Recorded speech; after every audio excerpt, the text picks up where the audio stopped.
नमस्कार, सुबह के 10 बजने वाले हैं। वक्त है अपना बिहार का। आपके साथ मैं हूं शिप्रा झा। पटना में स्कूलों में छुट्टी पर संग्राम छिड़ गया है। डीएम चंद्रशेखर सिंह और के पाठक में ठन सी गई है। शिक्षा विभाग के अपर मुख्य सचिव के पाठक ने पटना डीएम के आदेश को पलट दिया, जिसके बाद जिला शिक्षा पदाधिकारी ने आज से ही कक्षा 1 से 8वीं तक के सभी स्कूलों को खोलने का आदेश जारी कर दिया है। डीईओ ने सभी सरकारी स्कूलों के हेडमास्टर को पत्र भी लिख दिया है। वहीं के पाठक के इस एक्शन के बाद के पाठक और पटना डीएम के बीच बढ़ी तकरार और दोनों ही तरफ से लेटरबाजी हो रही है। अब पटना डीएम चंद्रशेखर सिंह ने माध्यमिक शिक्षा निदेशक को कड़ा पत्र लिखा है। बिहार में पिछले कई दिनों से शीतलहर का कहर जारी है और इसी को देखते हुए कई जिलों के डीएम ने स्कूल को बंद करने का आदेश दिया था, लेकिन छुट्टी से लौटते ही के पाठक ने इसे गैर कानूनी करार दिया और अब पटना डीएम और के पाठक के बीच तकरार बढ़ गई है। डीएम के पत्र के बाद विवाद और भी ज्यादा बढ़ने की संभावना है।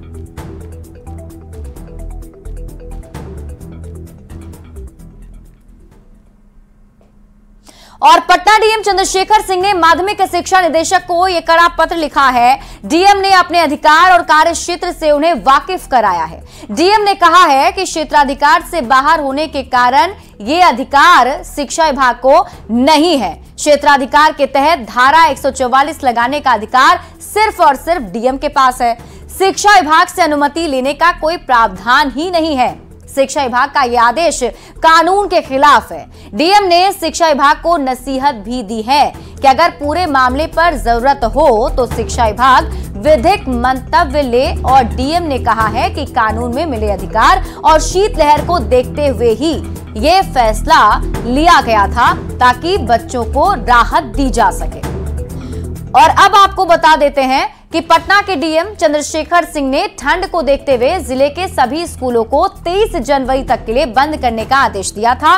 डीएम का यह आदेश शिक्षा विभाग के एसीएस के पाठक को इतना नागवार गुजरा कि उन्होंने तुरंत ही 23 जनवरी से ही स्कूल खोलने का निर्देश दे दिया है, जिसके बाद माध्यमिक शिक्षा निदेशक ने राज्य के सभी डीईओ को तत्काल प्रभाव से स्कूल खोलने का आदेश दे दिया, जिस पर अमल करते हुए पटना के जिला शिक्षा पदाधिकारी ने 23 जनवरी से कक्षा 1 से 8वीं तक के स्कूल खोलने के आदेश दे दिए। अब आपको बता दें कि छुट्टी से लौटते ही के पाठक ने बात बात पर स्कूलों में छुट्टी का आदेश पर सवाल भी उठाया था और कहा था कि आगे से बिना शिक्षा विभाग की अनुमति के कोई भी डीएम स्कूल में छुट्टी का आदेश जारी नहीं करेंगे। बावजूद इसके रविवार को पटना के डीएम शिक्षा विभाग की बिना अनुमति के ही स्कूलों में छुट्टी का आदेश उन्होंने जारी कर दिया था, जिसे के पाठक ने पलट दिया है। तो के पाठक के कौन कौन से ऐसे फैसले हैं, अब आप ये भी जान लीजिए जो विवादों में रहे हैं। एक एक करके अगर उन फैसलों पर बात करें तो कई बार ऐसा देखने को मिला है जब के पाठक के फैसले से विवाद बढ़ा है। अनुपस्थित शिक्षकों के वेतन में कटौती का आदेश के पाठक ने सबसे पहले जारी किया था। शिक्षकों को दैनिक रिपोर्ट पेश करने का आदेश भी के पाठक ने दिया था कि स्कूल में पूरे दिन भर शिक्षक क्या पढ़ाते हैं इसकी जानकारी उन्हें देनी होगी। शिक्षकों ने अपनी कक्षाओं में क्या पढ़ाया है ये पूरा लिस्ट बनाना पड़ेगा। कौन कौन से टॉपिक्स पढ़ाए गए वो बताने होंगे। क्लास में कितने छात्र उपस्थित हुए इसकी जानकारी भी देनी होगी। इसके साथ ही स्कूल का जो टाइम है सुबह 9 बजे से 5 बजे तक के लिए तय किया गया, जिसको लेकर भी विवाद काफी ज्यादा हुआ। स्कूल और कॉलेज के क्लास के दौरान कोचिंग क्लास पर प्रतिबंध होगा। के पाठक ने आदेश दिया था कि कोचिंग क्लासेस उस वक्त नहीं हो सकते हैं। इसको लेकर भी विवाद गहराता गया। त्योहारों में स्कूलों में छुट्टियों में कटौती की गई, उसके लिए भी विवाद हुआ। शिक्षा मंत्री के निजी सचिव को विभाग में प्रवेश करने से रोका गया। तो के पाठक से आदेश से कई सारे जो उनके आदेश हैं उनसे हलचल काफी तेज होती जा रही है और एक बार फिर से अब के पाठक ने जो छुट्टी हटाने के आदेश दिए हैं, पटना डीएम के जो आदेश को बदला है उस पर भी विवाद बढ़ता जा रहा है। पटना संवाददाता रजनीश कुमार हमारे साथ अधिक जानकारी के साथ जुड़ चुके हैं। रजनीश, जिस तरीके से हमने अभी तक देखा है कि के पाठक जो भी कहते हैं या जो ठान लेते हैं वो कर देते हैं, इस बार भी उन्होंने ये छुट्टी के आदेश को जो है पलट दिया है, लेकिन डीएम की तरफ से भी अपने अधिकार को बताया जा रहा है। तो ये जो अभी टशन दोनों के बीच में देखने को मिल रहा है, क्या लगता है इसका आगे क्या हो सकता है क्लाइमैक्स? देखिए शिप्रा, इससे पहले के पाठक और जो यानी कार्यपालिका और विधायिका के बीच टकराव की खबरें लगातार सामने आती रही है, लेकिन पहली बार कार्यपालिका के बीच टकराव शुरू हो गई है। सिर्फ पटना डीएम की बात नहीं है, पटना डीएम ने खुलकर जो है एक तरह से विरोध शुरू कर दिया है। लेकिन बता दें आपको, जो खबर आ रही है, कई जिले के जो डीएम हैं के पाठक के टारगेट में है और आज के पाठक कई पत्राचार कर सकते हैं। तो निश्चित रूप से अब पटना डीएम ने जिस प्रकार से कड़ा पत्र लिखा है, अब शिक्षा विभाग में हड़कंप मचा हुआ है, क्योंकि कन्हैया प्रसाद श्रीवास्तव हैं तो माध्यमिक निदेशक, लेकिन उन्होंने प्राइमरी की हैसियत से क्लास 1 से लेकर 8 तक की छुट्टियों को लेकर आदेश जारी कर दिया है। यहां पर भी शिक्षक संघ ने सवाल उठा दिया है। कुल मिलाकर पटना जिलाधिकारी ने साफ कहा है कि सीआरपीसी के 1973 के तहत धारा 144 लागू करने का अधिकार सिर्फ और सिर्फ जिला दंडाधिकारी को है और उसके तहत बच्चों के स्वास्थ्य पर कोई प्रतिकूल असर ना पड़े, शीतलहर को देखते हुए हमने धारा 144 का इस्तेमाल किया है। इसके लिए हमें शिक्षा विभाग से किसी प्रकार की अनुमति लेने की जरूरत नहीं है। यहां तक कि उन्होंने कह दिया है अगर शिक्षा विभाग को जरूरत हो तो विधिक परामर्श ले सकता है। दूसरी बड़ी बात यह है कि कन्हैया प्रसाद श्रीवास्तव ने जिला शिक्षा पदाधिकारी यानी पटना डीएम एक तरफ आदेश देते हैं कि आज 23 जनवरी तक स्कूल बंद रहेगा पटना जिले में, और के पाठक के आदेश पर एक आदेश निकल जाता है कि डीएम के आदेश को आप दरकिनार कर दो और जिला शिक्षा पदाधिकारी जो आदेश जारी करते हैं सभी स्कूल को खोल दो। आज आपको बिहार के तमाम जिले जो हैं वहां पर के पाठक के डर से प्रमंडलीय आयुक्त हो, डीएम हो, उन्होंने आदेश वापस ले लिया, लेकिन पटना में जिला शिक्षा पदाधिकारी ने स्कूल खोल दिया है। अभी वो रियलिटी की खबर भी आपके सामने होगी, कैसे इस शीतलहर में बच्चे स्कूल आ रहे हैं। और आपको बता दें कि शिक्षा विभाग से आज कई पत्र निकलने वाला है, ये खबर आ रही है, क्योंकि डीएम पटना ने खुलकर विरोध जताया है और उन्होंने साफ कहा है कि धारा 144 का अधिकार हमें है और इसमें हमें किसी प्रकार की राय लेने की और अनुमति लेने की जरूरत नहीं है, जिसको लेकर पत्राचार उन्होंने कर दिया है कल ही। और आज के पाठक ऑफिस आएंगे और खबर आ रही है कि डीएम के खिलाफ वो ही पत्राचार करेंगे। इसमें बता दें आपको कई जिले हैं, नालंदा के साथ साथ पटना है, शेखपुरा की बात आ रही है, लगभग 5 जिले के जो डीएम हैं उनके खिलाफ के पाठक पत्र लिखने जा रहे हैं, ये खबर आ रही है। दूसरी बड़ी बात यह है कि पटना जिले में अभी फिलहाल जो न्यूनतम तापमान है 6 डिग्री से लेकर 7 डिग्री के बीच में है और न्यूनतम तापमान में गिरावट जब भी होती रही है 10 डिग्री से नीचे डीएम को यह अधिकार रहा है। इससे पहले कभी विवाद नहीं हुआ है, लेकिन पहली बार क्षेत्राधिकार यानी जुरिडिक्शन को लेकर बवाल बढ़ा है। और आज शाम तक देखना दिलचस्प होगा कि आखिर पटना डीएम के पत्र के बदले के पाठक अब किस प्रकार का पत्र लिखते हैं और सरकार इस बीच में क्या बिचबिचाव करती है और उसके बाद ये कहीं ना कहीं जो लेटर वॉर है इस पर कैसे विराम लगता है। बिल्कुल रजनीश, जैसा आप भी जिक्र कर रहे हैं और हमने भी जब हम लोग भी स्कूल में थे तो कभी ऐसे तकरार हमने भी कभी नहीं देखे हैं, ये पहली बार है जब इस तरीके के तकरार देखने को मिल रहे। तो क्या लगता है आगे फिर सीएम नीतीश कुमार को फिर से हस्तक्षेप करना पड़ेगा, क्योंकि इससे पहले जो हमने देखा है शिक्षा मंत्री के जो पूर्व शिक्षा मंत्री रहे उनके साथ के पाठक का टकराव काफी ज्यादा था और फिर वो छुट्टी पे चले गए, उन्हें मनाकर वापस लाया गया है। क्या आगे क्या हो सकता है? देखिए, जब भी कोई बड़ा मामला होता है खासकर के पाठक का तो बातें बहुत दूर तक चली जाती है और मुख्यमंत्री हस्तक्षेप करते हैं। एग्जाम्पल आप ले लीजिए, शुरुआत में पूर्व के शिक्षा मंत्री चंद्रशेखर से विवाद हुआ, पत्राचार हुआ।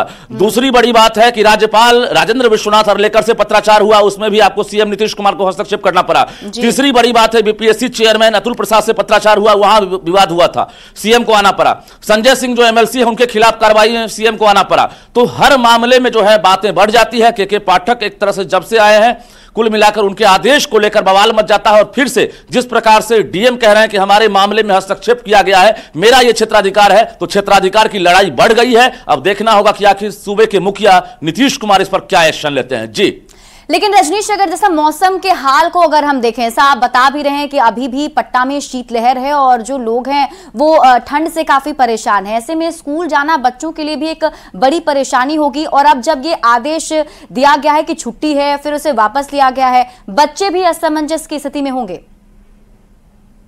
देखिए, सरकारी स्कूल में वही बच्चे पढ़ते हैं जो खासकर गरीब तबके के होते हैं, जिनके पास मूलभूत सुविधाओं का अभाव होता है। ऐसे में जिलाधिकारी हर बार, पहली बार नहीं, जब भी इस तरह का मौसम होता है, न्यूनतम तापमान में गिरावट होती है, वो स्वतः एक्शन लेते हैं और धारा 144 के तहत ये कहीं ना कहीं स्कूल बंद करने का आदेश जारी करते हैं। हालांकि क्लास 8 से ऊपर के जो स्कूल हैं वो खुले हुए हैं, लेकिन 1 to 8 जो है प्री क्लास से लेकर क्लास 8 तक डीएम जो है वो आदेश दिए थे। तो कुल मिलाकर ये कहें कि जो बच्चे हैं उनके स्वास्थ्य पर कोई प्रतिकूल असर ना पड़े, बच्चे बीमार ना पड़े। कई जिलों से खबर आ रही है कि बच्चे बीच में बेहोश होकर गिर रहे थे।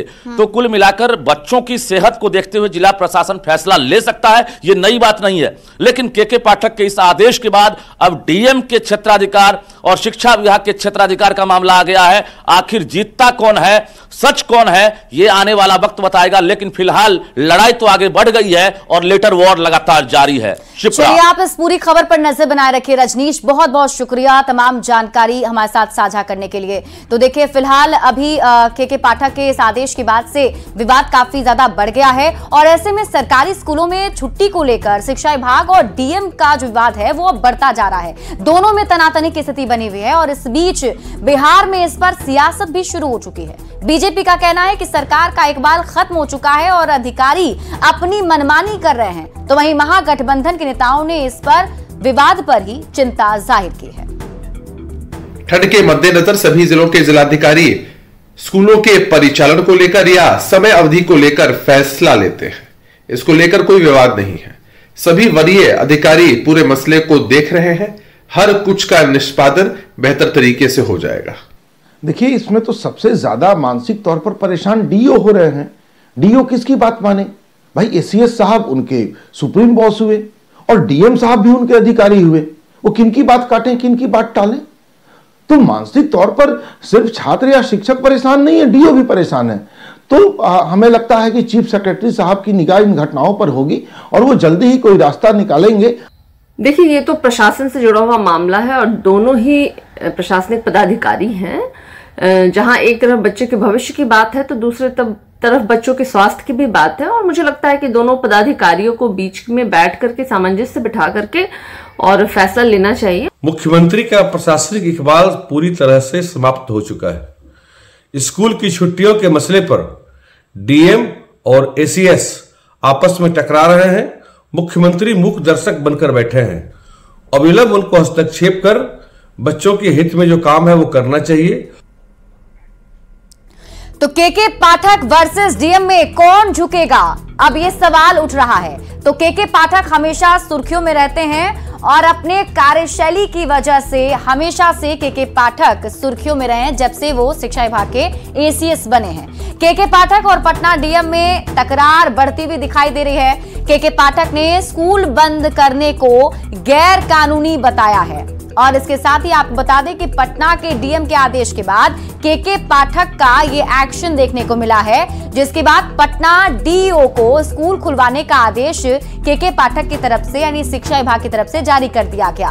पटना डीएम ने माध्यमिक शिक्षा निदेशक को पत्र लिखा है और डीएम ने पत्र लिखकर ये बताया है कि इसको लेकर क्या कुछ नियम और कायदे हैं।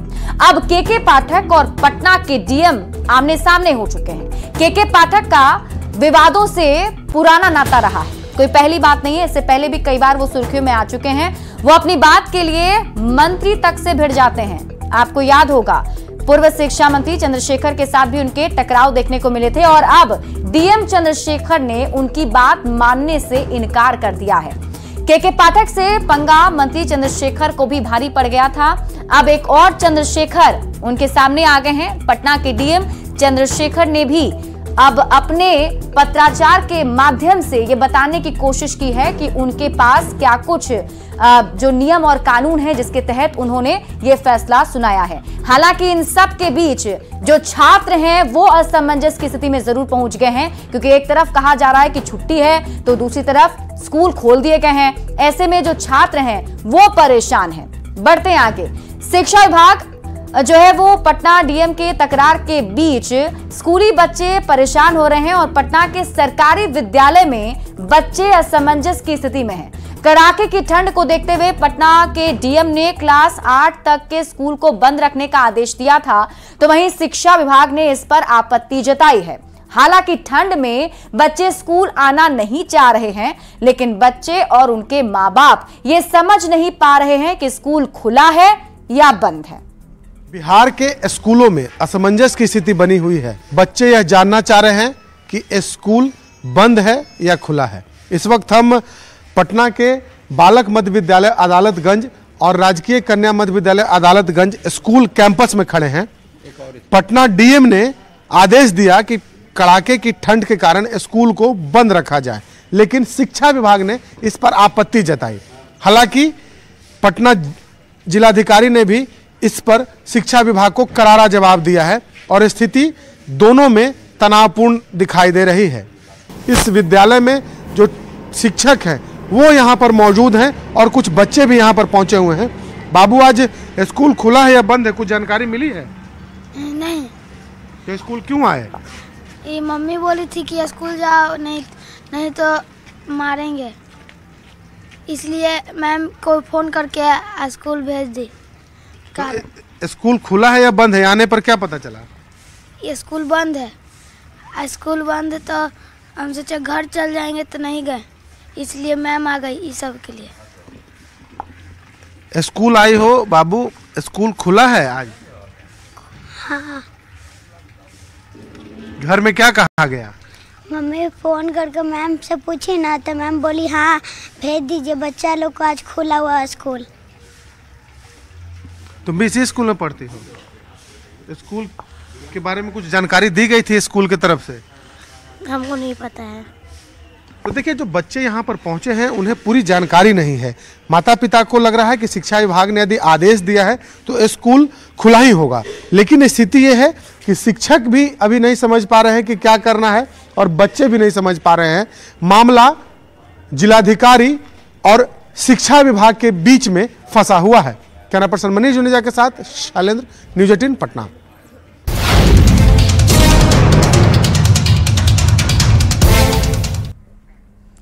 और अब बात करते हैं कर्पूरी जयंती की। कर्पूरी जयंती पर बीजेपी और जेडीयू आमने सामने है। मिलर स्कूल ग्राउंड को लेकर विवाद काफी गहरा गया है। मैदान को लेकर दोनों दलों में जंग सी हो गई है। सम्राट चौधरी ने जेडीयू पर बड़ा हमला बोला है। सम्राट चौधरी ने कहा कि 18 साल राज करने के बाद जेडीयू गुंडागर्दी कर रही है। नीतीश कुमार आरजेडी के प्रभाव में काम कर रहे हैं। सम्राट चौधरी ने नीतीश कुमार को लोकतंत्र विरोधी बताया। प्रदेश बीजेपी अध्यक्ष ने कहा कि 1 नवंबर को बीजेपी ने मिलर स्कूल ग्राउंड की बुकिंग की थी। अगर मिलर ग्राउंड नहीं मिला तो जेडीयू कार्यालय के सामने ही कर्पूरी ठाकुर की 100वीं जयंती मनाएंगे। इस वक्त हम मौजूद हैं मिलर स्कूल में और मिलर स्कूल को लेकर काफी विवाद हो रहा है। सम्राट चौधरी पहुंचे हुए मिलर स्कूल के पास, आप यहाँ पे पहुंचे हैं, क्या है इसके? देखिए, स्पष्ट तौर पर देखिए आप, 21 तारीख आज है, कोई आज का बुकिंग नहीं है। ये सरकार की गुंडागर्दी, अवैध कब्जा करने का ये काम किया जा रहा है। ये जनता दल यूनाइटेड जो अपने आप को कहती थी कि हम लोकतांत्रिक पार्टी हैं, वन मैन पार्टी है, मैं स्पष्ट तौर पर कहता हूँ, इस नीतीश कुमार जी ने सारे समता पार्टी के लोगों को बाहर करके कब्जा करने का काम किया, वही आदत हो गया। तो कर्पूरी जयंती पर जेडीयू और बीजेपी में ठन गई है। मंत्री अशोक चौधरी ने बड़ा बयान दिया है। मिलर स्कूल के मैदान को लेकर, लड़ाई को लेकर उन्होंने कहा कि जेडीयू ने पहले मैदान की बुकिंग कराई थी। 23 जनवरी के लिए जेडीयू ने बुकिंग पहले से ही करा ली थी। कहीं ना कहीं प्रशासन से गलती हुई है। हम तो अलॉटमेंट लिए हैं ना, हम तो 23 तारीख का अलॉटमेंट लिए हैं। हम अनऑथराइज नहीं हैं, हमने बाज़ाब्ता पैसा जमा किया है और बाज़ाब्ता हमने लिया है, तो हमारा तो 23 तारीख को अपना है हमारा। अब ये तो जो लोग अलॉटमेंट किए हैं उनकी गलती है ना कि 23 तारीख को भी अलॉट कर दिए, 24 को भी अलॉट कर दिए। या तो उनको कहना चाहिए था कि भाई 23 को ऑलरेडी अलॉटमेंट है और हमारा 24 को कार्यक्रम वहाँ है, तो इसमें हमारी क्या गलती है? हमको क्यों दोष दे रहे हैं लोग? और हम तो आए हैं लोगों को ठहराने के लिए। हमने जब भीम संसद किया था तब भी हम किया था। हाँ, गलती ये हो गई कि हमें 23 और 24 दोनों लिखना चाहिए था, इतनी हमारी सी गलती है। लेकिन 23 का तो हमारा ही है कि हम ठहराना चाह रहे हैं। अब हम टेंट लगाए हैं तो कौन रात में हमारे लोग आएंगे, तो हम कैसे हटा पाएंगे? वो लोग कहीं और भी ले लें जगह, कोई हमारा उनसे। और फिलहाल इस बुलेटिन में अभी के लिए बस इतना ही। आप देखते रहिए न्यूज़ 18 बिहार झारखंड।